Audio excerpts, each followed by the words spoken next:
Welcome back to Medico Quiz. आज की class के अंदर हम स्टार्ट करेंगे अपनी series from question number 36। Question number 36 में हमसे पूछा गया the unknown now does not do which of the following. Similar question है जैसा कि प्रीवियस क्वेश्चन के अंदर हमने करा था। In option A innervate the elbow joint with articular branch, innervate the flexor carpi ulnaris, innervate the skin on the lateral part of the palm and dorsum of the hand. Option D innervate the erector pollicis, innervate the dorsal and palmar इंटरोशियर।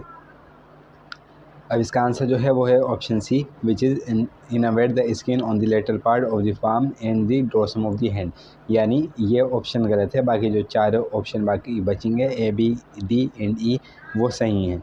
तो इसमें given है the ulnar nerve gives rise to articular branch that innervate the elbow joint and muscular branch that innervate the flexor carpi ulnaris and medial half of the flexor digitorum profundus. Lateral half of the flexor digitorum profundus की हमने बात चली थी, वो medial nerve करती है। The palmar cutaneous branch innervate the skin of the medial part of the palm and the dorsal cutaneous branch innervate the posterior surface of the medial part of the hand and ridges. The deep branch innervate the hypothenar muscle, adductor pollicis, interosseae, and the third and fourth lumbrical. Okay अब इसका थोड़ा explanation देख लेते हैं। Innovating the elbow joint with articular branch ठीक है। Innovating the flexor D कार्पाई अल्नारिस सही है। Innovating the skin on the lateral part of the palm and dorsum of the hand ये गलत है, बाकी दोनों भी ठीक हैं।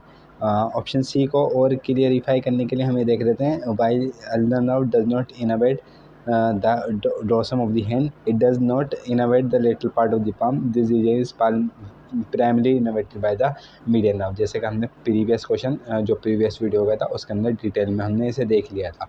अब क्वेश्चन नंबर 37 की बात करते हैं। The radial nerve does not do which of the following. यानी क्वेश्चन नंबर 35, 36, 37 जो तीन मेजर नर्व हैं हमारी आर्म की उसे कवर कर लिया है हमने।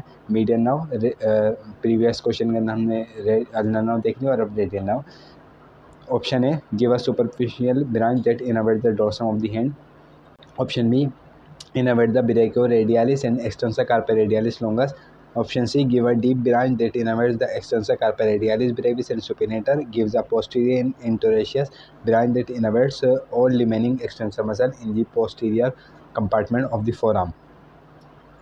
And option E innervates the glenohumeral joint. Okay, तो ऑप्शन ई जो है वो गलत है, यानी ग्लेनोह्यूमरल जॉइंट को ये सप्लाई नहीं करती।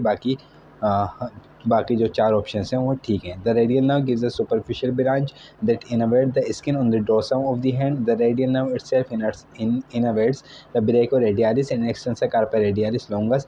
It then gives a deep branch that innervates the extensor carpi radialis brevis and the supinator before continuing is the posterior interosseous nerve, which innervates the extensor digitorium, extensor digiti minimi, extensor carpi ulnaris, adductor pollicis longus, extensor pollicis brevis, extensor pollicis longus and extensor indicis। ये थोड़ा radial nerve का थोड़ा detail part था कि उसकी जो branches होती हैं, फिर उसकी डीप ब्रांचेज होती हैं कुछ, और कुछ उसकी सुपरफिशियल डिविजन्स होती हैं। पाल्मरिस लॉन्गस का जो टेंडन होता है वो स्ट्रॉन्गेस्ट टेंडन माना जाता है। इसके बाद अगर हम एक्सप्लेनेशन देखें, gives the superficial branch that innervates the dorsum of the hand, ये करेक्ट है। The superficial branch of the radial nerve is responsible for sensory innervation of the dorsum of the hand. Innervates the brachioradialis and extensor carpi radialis longus, इसका correct है। Radial nerve innervates three muscles which are located in the anterior compartment of the forearm, gives a deep branch that innervates the extensor carpi radialis brevis and supinator, ये भी सही है। The deep branch of the radial nerve also known as the posterior interosseous nerve innervates these muscles, or gives a posterior interosseous branch that innervates all remaining extensor muscles in the posterior compartment of the forearm, ये भी correct है। The posterior interosseous nerve innervates these muscles including the extensor carpi ulnaris, extensor digitorum, extensor indicis, extensor digiti minimi and abductor pollicis longus। आप याद करिए एक pin करके हमने muscle देखी थी PIN पोस्टीरियर इंटरोशियस नर्व, और उसे हमने डिटेल में टेबुलर फॉर्म के अंदर करा था AIN के साथ, एंटीरियर इंटरोशियस नर्व के साथ मिला करके। तो ये वही रिपीट है।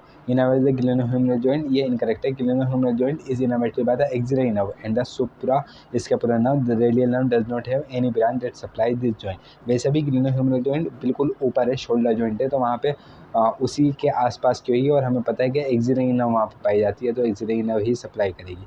तो इसके साथ ये वाला क्वेश्चन भी हुआ ख़त्म। और अब बात करते हैं क्वेश्चन नंबर 38 की। Which of the following is not true in respect to the flexor pollicis brevis। ये एक मसल की बात है। It is located medial to the abductor pollicis brevis. It flexes the thumb at carpo-metacarpal joint. It flexes the thumb at the metacarpophalangeal joint. ये दोनों joint हमें पता होने चाहिए। Its tendon typically contains a sesamoid bone. It is innervated by C5 and C6. तो flexor pollicis brevis located medial to the abductor pollicis brevis, ठीक है। It flex the thumb at the carpometacarpal joint and metacarpophalangeal joint and assist in opposition. Its tendon typically contains sesamoid bone. It is innervated by recurrent branch of the median nerves, जिसकी root पर होते हैं C8 to T1। तो option E is wrong, rest of the options are correct. It is located medial. True, the flexor pollicis brevis is indeed located medial towards the center of the body to the abductor pollicis brevis, which is located more laterally towards the side of the body. It flexes the thumb at the carpometacarpal joint. True, the flexor pollicis brevis। इस तरह से हम बाकी चार option हमारे ठीक हैं, और इसका हमने देख लिया C8 to T1 होगा। कार्पोमेटाकार्पल जॉइंट ये होता है और मेटाकार्पोफेलिनियल जॉइंट ये होता है, दोनों के लिए ही ये ठीक होती है। बाकी इसकी इमेज बुक में दे रखी है, अगर इसको क्लियरिफाई करना चाहें तो आप वहाँ से देख सकते हैं। और रेडियल नर्व की ज़्यादा डिटेल में इसलिए नहीं कर रहा क्योंकि वीडियो लंबी हो जाती है। इसके साथ आज की क्लास को करते हैं एंड थैंक यू।